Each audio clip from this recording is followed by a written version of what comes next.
Congressman Steve Cohen of the fine state of Tennessee, who has been among those calling on Director Comey to resign. Congressman, might you be jumping the gun on that? Well, I don't think so, and I'm a big fan of Jim Comey's. You know, the famous incident with Ashcroft interfering with Card and Gonzalez made him kind of legendary in the world of folks in Washington who care about fair justice and stand-up guys. And then I thought what he did this summer was good. I thought his sidebar about the secretary was wrong, but I overlooked that because I thought he was put in a difficult position because he had to make the decision to indict or not indict because General Lynch put it on him. But then getting involved in this close to the election, you're talking about Loretta Lynch, the Attorney General, having to... Excuse me. Right. Okay, go ahead. Yes. And getting involved in the election, this close to the election, is just wrong. There have been bipartisan groups of former prosecutors, number 2 people of justice under Clinton and number 2 of justice under Bush. The Washington Post editorial said it was wrong. The President Bush II's ethics advisor, Mr. Painter, came out in the New York Times, said it was wrong, and called on justice to look into some Would you feel that way? Let's say if he made his July 5th decision, Congressman, on Friday, would you feel the same way? No, you just don't get involved in an election. The rules of justice is you don't get involved within 60 days of an election, and within 11 days is just too much.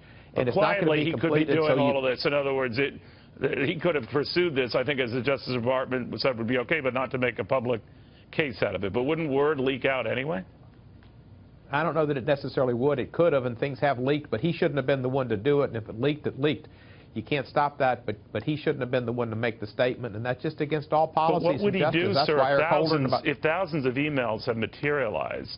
I don't know what the final case will be. Many might be duplicates, many might be new. They might not have classified information. They might. But he's kind of between a rock and a hard place, right? That's why you give a guy a 10-year term and you make him the FBI director, because you know how to navigate between a rock and a hard place. You've got to be a good person to be at the head of the ship, to be the captain, to do that, and you're supposed to look at the agency as your first concern and not the rock and a hard place where it might hurt you if you hit a shoal. Do you think he's an honorable, a man of integrity, as Josh Earnest was saying at the White House today?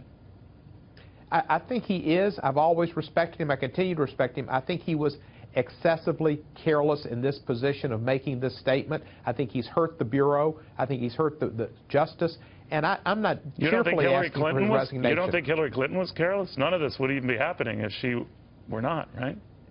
I don't think that Director Comey should have made that decision, and I don't disagree with his conclusion, but I do think it was inappropriate for him to make it. An investigator investigates and gives the results of their investigation, and it's an indictment or no indictment, and it's not a long diatribe. But if new stuff just drops in your lap, what do you do? Well, if you're the FBI director, you don't do anything because that's not your job. You take an oath to uphold the policies and the law. Well, wait a minute. You just said you commended his job by acting when he did back on July 5th.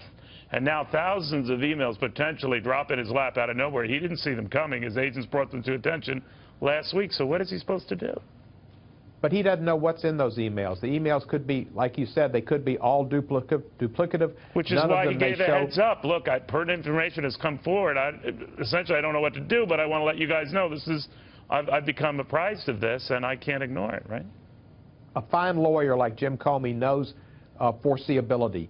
And when you put out information like this at this time to Donald Trump, it's like putting a match to a fire, to a flame, and you're just going to have a problem. And then you throw Anthony Weiner into the mix, you've got a sensational situation that's going to cause havoc at the ballot box, and that's something that shouldn't happen in the democracy of the United States of America. Congressman, thank you for taking the time. Steve Cohen of Tennessee. You're welcome, Neil. Nice to be back with you. All right, a little